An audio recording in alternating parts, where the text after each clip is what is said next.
की वजह से एक रिहायशी मकान में आग लगी है।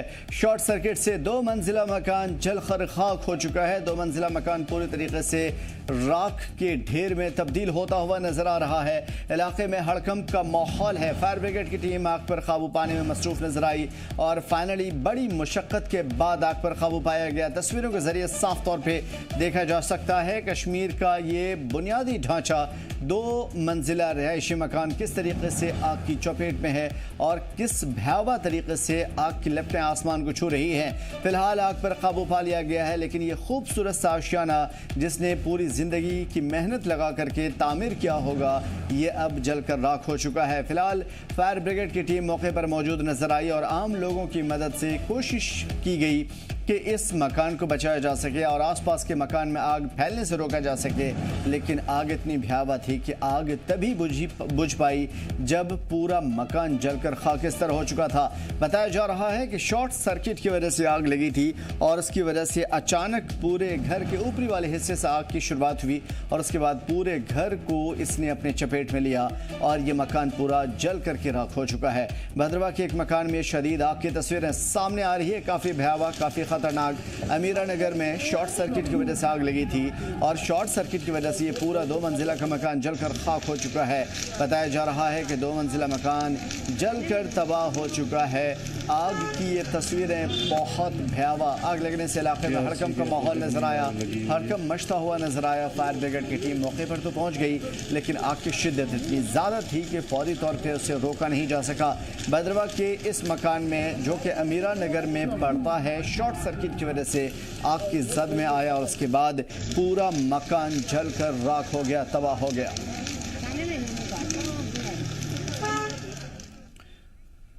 उधर जम्मू के मेडिकल कॉलेज में एक हैरान कर देने वाली तस्वीर सामने आई, जिसमें एक लड़की ने डॉक्टर को पेट में लात मारी। ये घटना सीसीटीवी में कैद हो गई। इस पूरी घटना की सच्चाई तब सामने आई। एक 62 साल के मर्द की जीएमसी जम्मू में इलाज के दौरान मौत हो गई थी और उनके साथ परिवार थे। वो डॉक्टरों पर लापरवाही के इल्ज़ाम लगाते नजर आ रहे थे। मामला इतना बढ़ा कि अस्पताल में हंगामा करने लगे और वहीं उनमें से एक खातून डॉक्टर्स के साथ बहस करती नजर आई। उस दौरान उसने खातून डॉक्टर को लात भी मारी। खातून डॉक्टर को भर्ती कराया गया है। मौके पर पुलिस पहुंच गई है। मामले की जांच चल रही है और इस मामले को लेकर जीएमसी जम्मू के प्रिंसिपल डॉक्टर आशुतोष ने सफाई दी है।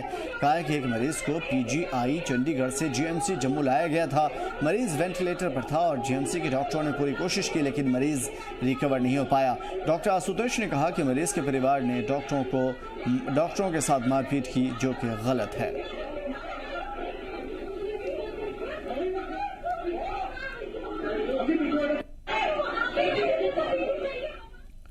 वज़ीर आला उमर अब्दुल्ला ने जम्मू वाक़ नेशनल हॉस्पिटल की जानिब से शुरू की गई 13-13 मुहिम के लिए डॉक्टर्स और पैरामेडिकल स्टाफ को मुबारकबाद दी है। हॉस्पिटल इंतजामिया का शुक्रिया अदा किया है। प्रोग्राम में वज़ीर आला उमर अब्दुल्ला के अलावा वज़ीर सेहत सकीना ईटू, जीएमसी के खासतौर पर सीएम के मुशीर नासिर असलम वानी भी मौजूद थे। बता दें कि 13-13 की पहल पूरी तरह ख्वातीन के लिए है और इसको 2 हिस्से में तकसीम किया गया है। एक ये कि इसके तहत हॉस्पिटल में 13,000 गायनोकोलॉजी सर्जरी की जाएगी और इस सर्जरी के लिए मरीजों को सिर्फ 13,000 रुपए ही अदा करने होंगे। माली एतबार से कमजोर लोगों की इसमें तरजीह दी जाएगी। नाम की वजह से इस मुहिम की काफ़ी चर्चा हो रही है और वज़ीर आला उमर अब्दुल्ला ने भी अपनी स्पीच में इसका जिक्र किया था। इसे जुर्रतमंदाना कदम बताया और इस मौके पर वज़ीर आला ने सिख समाज के इंसान दोस्ती के जज्बे की भी जमकर तारीफ की। सिखिज्म में सबसे बड़ी बात जो है वो समाज की सेवा का है और जम्मू कश्मीर में भी बार बार हमें इस चीज़ का सबूत मिलता है। जब कभी कोई ऐसा हादसा आ जाए, कोई हालात खराब हों, कुछ हो जाए, तो सबसे पहले जो है इस कौम से लोग इकट्ठे होके बिना मज़हब मिल्लत और आज डॉक्टर कौर के ज़रिए जो ये 13-13 का जो एक नया सिलसिला शुरू हो रहा है, इसमें भी कहीं पर भी मजहब का जो है इसमें पाबंदी नहीं है। कहीं पर भी ये नहीं कहा कि इस अस्पताल में जो 13,000 की सर्जरी होगी वो सिर्फ एक ही मजहब के मरीजों के लिए होगी। ये कहा हुआ है कि इलाज हर किसी का होना चाहिए, मदद हर किसी की होनी चाहिए। सिर्फ ये देखा जाएगा कि क्या उनकी माली हालत कमज़ोर है या नहीं है, और अगर है तो तमाम वो लेडीज़ के लिए सर्जिकल ट्रीटमेंट्स वगैरह जो हैं उन पे रकम जो है 13,000 की फ़िक्स की गई है। नेशनल हस्पताल में एक बहुत ही ज़्यादा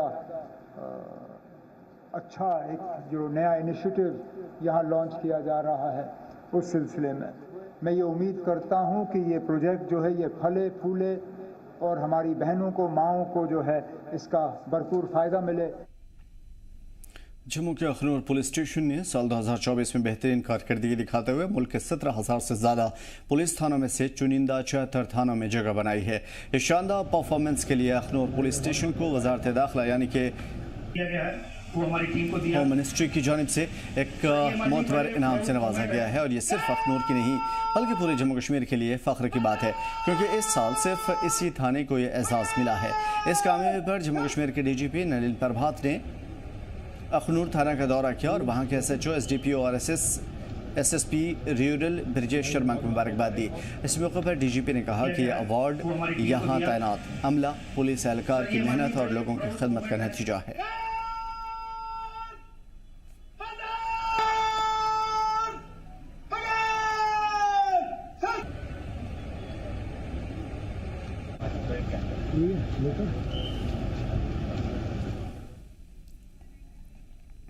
उधर सफाई मुलाजमीन के हड़ताल का आज 17वां दिन भी देखने को मिला। सफाई मुलाजमीन की हड़ताल से बाजारों में गंदगी की जगह बड़े बड़े कचरे के ढेर नजर आए, जिससे बीमारियां फैलने का खतरा लगातार बढ़ रहा है। सफाई मुलाजमीन सरबराह रवि रंधावा ने कहा कि पिछले 17 दिन से हड़ताल पर हैं, सरकार सुन नहीं रही, कमिश्नर हाथ पे हाथ धरे बैठे हुए हैं। और उन्होंने ये भी कहा कि जम्मू म्यूनसिपल कॉरपोरेशन में अर्ज़ मुलाजमीन को 4-4 बार पक्का किया गया, मगर अर्बन बॉडी के सफाई मुलाजमीन 18 साल से पक्का नहीं किया जा सका है।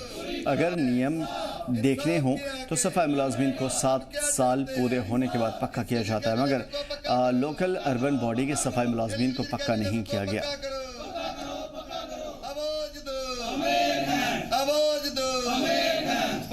गूंगी बैरी सरकार है, ये इतनी जल्दी सुनने वाली नहीं है। वैसे भी जब भी हमारी स्ट्राइक होती है 20-22 दिन चलती है, तभी इनको जाकर होश आती है। और आज भी इतने दुख की बात है कि 17 दिन हो गए हैं, शहरों में कचरा पड़ा हुआ है, जगह जगह बदबू आ रही है, पर इस निकम्मी गवर्नमेंट को कोई परवाह नहीं है पब्लिक की। ये तभी सामने आते हैं जब वोट लेने हो, वोट बैंक बनाकर रखा हुआ है गरीबों को, पर जब भी उनकी जरूरत होती है तो कोई भी आगे नहीं आता। ना तो हमारे पास विधायक आया है, ना हमारे पास कोई वार्ड मेंबर आया है, ना हमारे पास डायरेक्टर साहब का कोई आया है बंदा है, ना हमें कोई सेक्रेटरी से कॉल आई है, क्योंकि ये चाहते हैं कि पब्लिक मरे और इनका काम खत्म हो। तो वैसे भी कोरोना में जो बचे थे ये अब वो बीमारियों से मरेंगे, कोई जगह जगह कूड़े के ढेर पड़े हैं, पर गवर्नमेंट सफाई कर्मचारियों की बात सुनने को तैयार ही नहीं है। और हम चाहते हैं कि जल्द से जल्द हमारा मसला हल हो ताकि हम इन शहरों को क्लियर कर सके। अगर गवर्नमेंट नहीं चाहती तो फिर देखते हैं कब तक ये हड़ताल चलती है। ये तब तक हड़ताल चलेगी जब तक हमारे हाथ में परमानेंट पॉलिसी नहीं आ जाती। हमारे इधर जब कॉर्पोरेशन में बंदे 3-3 बार पक्के कर दिए हैं, हमारी तरफ पेमेंट 9,000 है, हमारा गुजारा नहीं 9,000 में होता, हमने बच्चे भी पढ़ाने होते हैं। सरकार की है खर्चा जो है महीने का, एक महीने का इनका 20-20 हज़ार रुपया सिर्फ घर का राशन ही आता है। हमने 9,000 में राशन भी चलाना होता है, घर का भी करना होता है। हमें सरकार से यही उम्मीद है कि सरकार इस बार हमारा कुछ सोचे। 14 जुलाई के वाक़े के बाद वज़ीर आला अपोजिशन के निशाने पर हैं। PDP तर्जुमान महबूब बेग ने कहा है कि अगर सरकार अवामी मसाइल को हल करने में नाकाम साबित हुई है। अनंतनाग में पार्टी कारकुनान की मीटिंग के बाद सहाफ़ियों से बातचीत करते हुए PDP तर्जुमान ने कहा कि मौजूदा सरकार अवाम की बुनियादी ज़रूरतों पर ध्यान देने के बजाय सियासी गिमिक में मसरूफ़ है। और PDP ने उमर सरकार पर LG इंतज़ामिया के इशारों पर चलने और दीगर चीज़ों के बारे में इल्ज़ाम लगाया और कहा कि वज़ीर आला को ही आज़ादाना तौर पर कहीं जाने आने की इजाज़त नहीं है, तो वो लोगों के मसाइल कैसे दूर कर पाएंगे।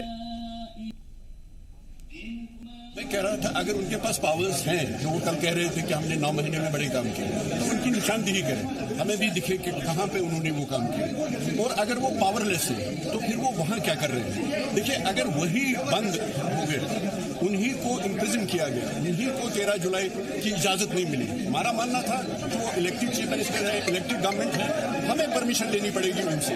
वो कहते हैं नहीं, उनको भी परमिशन नहीं मिली। उधर सांबा जिले के विजयपुर के तारापुरा राख बरोड़िया इलाके में आज सुबह एक लाश मुस्तबा हालत में मिली। मरने वाले की पहचान 28 साला सावन मजहोत्रा के तौर पर हुई है, जो कि विजयपुर का रहने वाला बताया जा रहा है। मामले की जानकारी मिलते ही विजयपुर पुलिस थाने की टीम, फॉरेंसिक साइंस लैब की टीम मौके पर पहुंची। पुलिस ने लाश को कब्जे में लिया, विजयपुर अस्पताल में पोस्टमार्टम के लिए भेज दिया गया। विजयपुर पुलिस ने मामला दर्ज कर लिया है, जांच जारी है।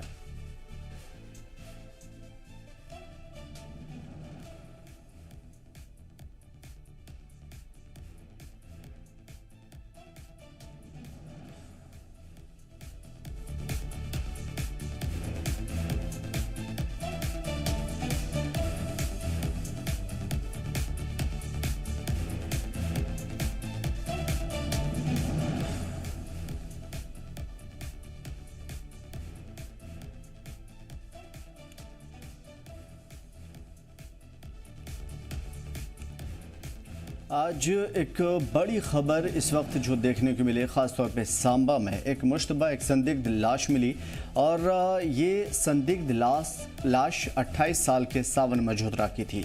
बताया जा रहा है कि सांबा ज़िले के विजयपुर के तारापुरा राख बरोड़िया इलाके में आज सुबह बिल्कुल अर्ली इन द मॉर्निंग एक लाश मिली थी और ये लाश मुश्तबा हालत में मिली।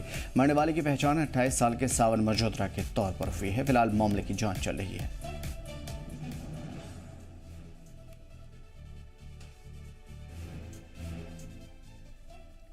सुंबलडाग के बंगले में हाजिन ब्लॉक के लिए रोगी कल्याण समिति हॉस्पिटल मैनेजमेंट कमेटी की गवर्निंग बॉडी मीटिंग का एहतमाम किया गया और ये मीटिंग फाइनेंशियली ईयर 2025-26 के लिए रखी गई थी। इस मीटिंग की सदारत सोनावारी के एमएलए एडवोकेट हिलाल अकबर लो ने की थी। उन्होंने ब्लॉक के हेल्थ सेंटर की तरीक़ाकार का मुआयना किया, कैसे कामकाज चल रहा है उसको देखा और बेहतर हेल्थ सर्विस, बुनियादी ढांचे की तरक्की और RKS फंड्स के सही इस्तेमाल के बारे में स्टाफ से बातचीत की।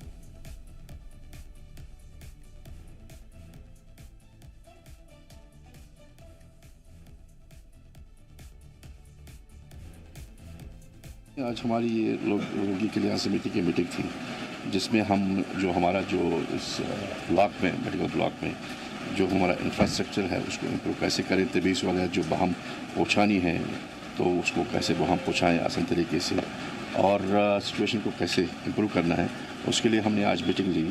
तो मीटिंग में हमने उनको बता दिया जो भी सजेशंस यहाँ से लोगों की तरफ से भी आई और कुछ सजेशंस जो ऑप्शंस ने रखी हैं और या एसडीएम साहब ने भी रखी हैं। तो मैंने उनको बताया कि मुझे इसकी डिटेल्स दे दो, कहाँ पे इम्प्रूव करना है। जो हमारी जो मोहतरमा सकीना जी है कंसर्न मिनिस्टर, तो उनके साथ तबादला ख्याल करके और करके जो भी हमसे बन पड़ेगा इंशाल्लाह कैसे भी सिचुएशन इम्प्रूव हो मेडिकल फैसिलिटीज़ की, तो उनके साथ बात करके जहाँ पे भी लूप होल्स है उसको कैसे प्लग करें। शोपियां जिले की केलर थाना पुलिस ने काबिल तारीफ काम करते हुए 3 लापता लड़कियों को बचा लिया, जिनमें से 2 नाबालिग थी। कुछ दिन पहले ही 3 लड़कियों की गुमशुदगी की शिकायत दर्ज कराई गई थी। पुलिस ने तुरंत कार्रवाई करते हुए FIR दर्ज की, जांच शुरू की और आखिरकार तीनों को बरामद कर लिया गया। इस काम के लिए पुलिस का सराहना करता हूँ कि जैसे इनायत अली चौधरी साहब की क़यादत में पुलिस अफसरान ने इस काम को अंजाम दिया, ये 3 गर्ल्स को बराबर किया है। चाहे वो पुलिस से लाया एक जो यहाँ से, तो उनके लिए मैं बड़ी शुक्रगुजार हूँ पुलिस का। और साथ साथ में लोगों को गुजारिश करता हूँ, सारा बोझ गवर्नमेंट पे ही मत डालिए, आप कम से कम अपनी जिम्मेदारियों को खुद भी। पिछले 2-3 मंथ से अभी देख रहे पुलिस की काम जो है बहुत हाई लेवल पे हो रही है। वो अच्छी तरह से काम करे, चाहे कहीं पे ड्रग केसेस हो, चाहे मिसिंग कंप्लेंट हो, चाहे सिविल केसेस हो, हर जगह यहाँ शोपियान की पुलिस जो है आगे जा रही है, एक्टिव है, हर जगह हर मामले में एक्टिव है। वो चाहे कोई भी काम हो, पुलिस के जो क़यादत में हो वो सारे अंजाम दे रहे हैं। सब ठीक ठाक से हो रहा है, सब ठीक ठाक चल रहा है। सांबा जिले के एक तारीखी किले की मरम्मत के लिए लोगों ने कुछ साल पहले आवाज़ उठाई थी। इसके बाद से आर्कियोलॉजिकल डिपार्टमेंट ने किले के उसे पुराने तौर पर सजाने के लिए तामीरी काम शुरू करवाया। आज किले के रख रखाव न होने से किले की दीवारों में और किले के कमरों में जंगली झाड़ियाँ पैदा हो गई हैं। किले के आगे पीछे गंदगी का आलम यह है कि जगह जगह तमाम तर इलाकों में ख़ासतौर पर इस पूरे किले के आसपास गंदगी भरी हुई है। लोगों ने कहा है कि इसे फौरी तौर पर साफ़ किया जाए और इस किले के रख रखाव का काम किया जाए। देखिए, इसकी रेनोवेशन पे तो अच्छा काम हुआ है, लेकिन इसके रख रखाव के लिए आगे कोई इंतजामिया की तरफ से कुछ नहीं है। और ये उसी के वजह से आज देखो यहाँ घास, पेड़ पौधे और पत्ते वगैरह बिखरे हुए हैं, गंदगी का ये शिकार बना हुआ है। इसके लिए मैं यही कहना चाहता हूँ कि इंतजामिया से कि यहाँ 2-3 बंदों को नियुक्त किया जाए जो इसकी रख रखाव का ध्यान रखें। जैसे ये घास, पेड़ पौधे निकला है, गंदगी का शिकार हो रहा है, म्यूनसिपलिटी की तरफ से या हॉर्टिकल्चर की तरफ से। हम आज इस सांबा के ऐतिहासिक किले में हैं। सांबा के ऐतिहासिक किले में आज हम, और यहाँ आकर के हमें बड़ा दुख हुआ। इसकी जो जर्जर हालत फिर से बनती जा रही है। इतने सरकार ने पैसे खर्च किए, प्रशासन ने भी बढ़ चढ़ करके इसका प्रचार भी किया लोगों के बीच में। यहाँ पे काफ़ी सारे कल्चरल प्रोग्राम्स भी हुए और भी वैसे कई कार्यक्रम यहाँ पे होते रहते हैं। इस वक्त मैं सांबा जिला के ऐतिहासिक किले में हूँ। आपको बता दूँ ये किला जो है ये ऐतिहासिक किला है सांबा जिला का। और अगर हम बात करेंगे कि पहले इस किले की बहुत खस्ता हालत होती थी और कहीं ना कहीं सांबा के लोगों ने आवाज़ उठाई, इस किले को जो है वो निर्माण करने के लिए, रेनोवेशन करने के लिए जो है आवाज़ उठाई थी। कहीं ना कहीं पुरातत्व विभाग जो है, आर्कियोलॉजिक्स जो विभाग है, उसने जो है कदम उठाते हुए इस किले को दोबारा से जो है पुराने आकार में जो है इसका निर्माण किया गया। ये आप किला देख सकते हैं। इस किले को जो है ब्यूटिफिकेशंस और रेनोवेशंस करने के लिए लाखों रुपये खर्चे गए थे विभाग की तरफ से। और दूसरी तरफ अगर हम बात बता दें कि किले की जो है वो रख रखाव जो है वो ना होना सही ढंग से, कहीं ना कहीं किले के भी अगर हम बात करेंगे कि दीवारों में जो है झाड़ियाँ उगाई हैं और इसी के साथ साथ जो है कुछ जो है इसका इंफ्रास्ट्रक्चर है वो भी जो है वो डैमेज हुआ है। और कहीं ना कहीं किले में जो है रख रखाव न होना, गंदगी का आलम है। मैं आपको किले के भीतर के अंदर की जो तस्वीरें दिखाऊंगा। आइए मैं इस वक्त मैं किले के भीतर हूं। आपको बता दूं कि लाखों रुपए खर्च कर जो है किलों की रेनोवेशन जो है वो कराई गई थी, मगर रख रखाव ना होना कहीं ना कहीं किले की दोबारा जो है वो खस्ता हालत के ओर जो है वो बढ़ रहा है। और आपको देख सकते हैं इसकी खस्ता हालत हो रही है। जड़ियाँ जो है वो जंगली जो है वो कहीं ना कहीं दोबारा से उगाई हैं यहाँ पर। और ये दरवाज़ा आप देख सकते हैं कि जो रूम्स हैं उसके अंदर जो है भीतर भी जो है यहाँ कहीं ना कहीं जंगली झाड़ियाँ जो है वो कहीं ना कहीं वो पैदा हो चुकी है। ये तस्वीरें आप देख सकते हैं। आलम जो है अक्सर यहाँ पर रहता है। साफ़ सफाई व्यवस्था जो है वो कहीं ना कहीं ना होना वो भी जो है बड़ा सवालिया निशान है। दूसरी तरफ मैं आपको बता दूं कि इस किले के जो बैक साइड जो है सेल्फी पॉइंट्स जो बनाए गए हैं उसको भी जो है कहीं ना कहीं डैमेज किया गया है कुछ शरारती तत्वों द्वारा, मगर उसकी भी खस्ता हालत हो चुकी है। अब जो है कहीं ना कहीं किले की हालत जो है वो कहीं ना कहीं खस्ता हालत होने में जो है होने से लोग जो है वो परेशान हैं। कहीं ना कहीं सांबा के लोग ये मांग कर रहे हैं कि इस किले की जो है रख रखाव जो है वो सही ढंग से होना चाहिए और जो चीज़ें जो डैमेज हुई हैं उनको दोबारा से जो है वो रेनोवेट किया जाए। सांबा से जी जम्मू कश्मीर लद्दाख के लिए गुरदास कुमार की रिपोर्ट। जाने माने बौद्ध एक्टिविस्ट आकाश लामा 17 जुलाई खुले में एक बड़े प्रोग्राम में शिरकत कर खिताब करेंगे। इस दौरान बौद्ध गया को एक पूरी तरीके से बौद्ध धरोहर ऐलान करने की मुहिम पर बात करेंगे।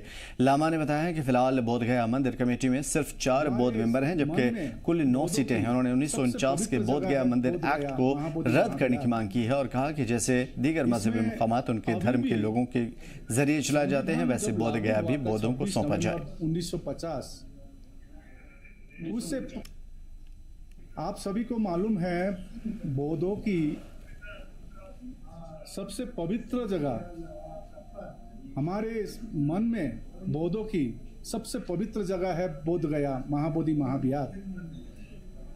इसमें अभी भी संविधान जब लागू हुआ था 26 नवंबर 1950, उससे पूर्व जो का कानून अभी भी चली आ रही है। हालांकि आर्टिकल 13 क्लियरली कहता है कि कोई भी कानून 26 जनवरी 1950 जब संविधान लागू हुआ था उससे पूर्व कानून शून्य होती है। आर्टिकल 13 क्लियरली कहता है भारत के संविधान के। लेकिन वहां पर अभी भी बीटी एक्ट 1949 चली आ रही है, जिसमें 9 मेंबर कमेटी में रहेगी। वो कमेटी का नाम रहेगा BTMC बोध गया टेम्पल मैनेजमेंट कमेटी, जिसमें 9 में से सिर्फ 4 ही बौद्ध है। इतनी अन्यायपूर्ण कानून किसी धर्म के लिए नहीं है, बौद्धों के लिए है। और बडगाम जिले में बेमना की राख है आर्थ कॉलोनी में लोगों ने 10 साल बाद भी बुनियादी सहूलतों की कमी पर सवाल उठाया है। लोगों का कहना है कि रिहेबिलिटेशन के वक्त उन्हें बेहतर जिंदगी और जोरी सहूलत देने का वादा किया गया था, लेकिन हकीकत इससे बिल्कुल उलट है। तकरीबन हमें भी यहाँ तकरीबन 6-10 साल हो गए लोगों को, तब से लेकर आज तक। अगर हम देखेंगे कि सड़कों का, ड्रेनों का, अंदर लिंक रोडों का पोजीशन अगर हम नज़र डालेंगे तो जूं की तू है। जिस वक्त वहाँ उस वक्त था बराबर इसी वक्त ये भी बराबर है। हम इस्तिदा करते हैं बार बार, हम तमाम मीडिया वालों से भी इस्तिदा, मीडिया वाले भी आए, लावड़ा वाले भी आए, चीफ इंजीनियर्स भी आए, सुपरिटेंडेंट इंजीनियर्स भी आए, मगर बदकिस्मती से सुनकर वो इस तरफ की ध्यान नहीं देते हैं। आप देखो इन सड़कों का हाल देखो, खुले बन गए हैं इनको। अगर कोई मेहमान आने को आते वो तो बाहर से ही चला जाता है, मैं कहाँ जाऊँ। मशहूर सूफी शायर अब्दुल समीद मीर का सालाना उर्स बडगाम के खान साहब इलाके में नंबलहार में अक़ीदत व एहतराम के साथ मनाया गया। उस मौके पर जम्मू कश्मीर भर से सैकड़ों लोग उनकी दरगाह पर पहुँचे थे। इस रूहानी शख्सियत को खराज अक़ीदत पेश किया गया। समीद मीर को कश्मीरी ज़ुबान में उनके तनक़ीदी और फ़लसफ़ियाना सूफियाना कलाम के लिए जाना जाता है और हर साल जून या जुलाई में होने वाले इस उर्स के मौके पर काफ़ी बड़ी तादाद में लोग शरीक होते हैं।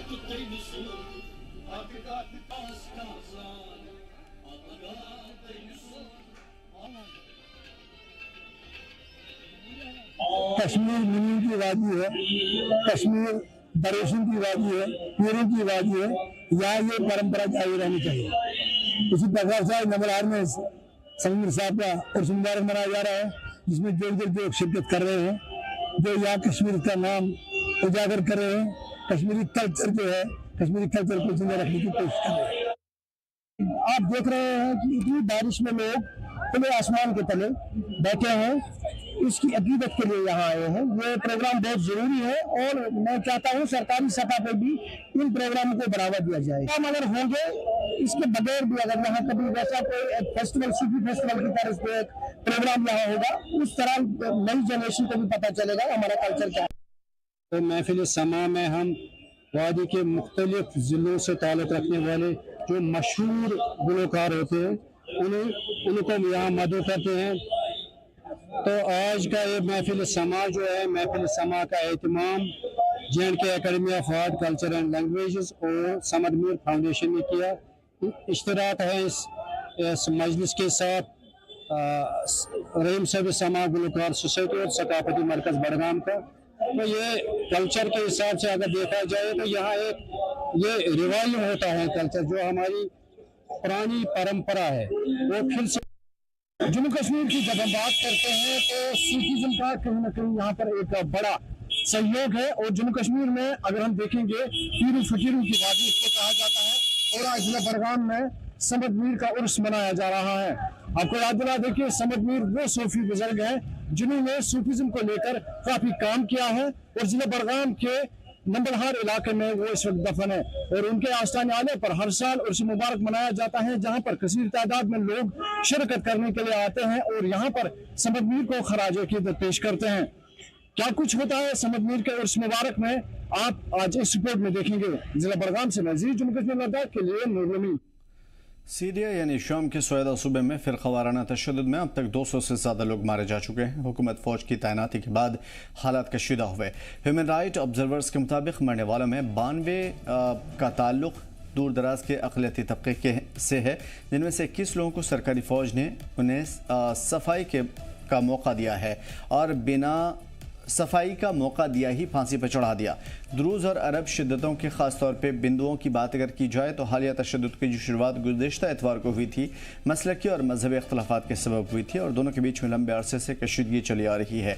हुकूमती फोर्स और ख़ास तौर पे कबीले ने सोमवार को सुवेदा के करीब कई गांव पर कब्जा किया था और सुवेदा में सबसे ज़्यादा द्रूज रहते हैं। अरबों का यह कबीला अपनी अलग मजहबी शनाख्त रखता है और इसकी कुल आबादी 10 लाख से ज़्यादा बताई जाती है। सीरिया, इजराइल, लेबनान और जॉर्डन में पाए जाते हैं। शाम में इनकी तादाद 7 लाख के आसपास है, जबकि 1.5 लाख के करीब हैं। द्रूज के पास इजरायली शहरियत है और ये इजरायली डिफेंस फोर्स का हिस्सा है।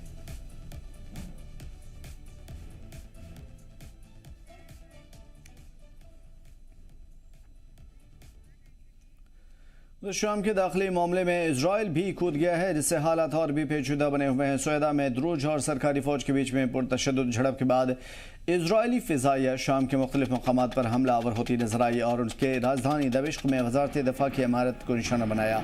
कतर और अमेरिका ने इजराइल से इस हमले को फ़ौरन रोकने का मुतालबा किया है। पिछले 3 दिनों से इजरायली फ़ौज सीरिया की सरकारी फ़ोर्स पर हमला आवर है और इजराइल का कहना है कि अक़लियती द्रूज अरबों को हुकूमती अफवाज के हमले से बचाने के लिए कार्रवाई की जा रही है।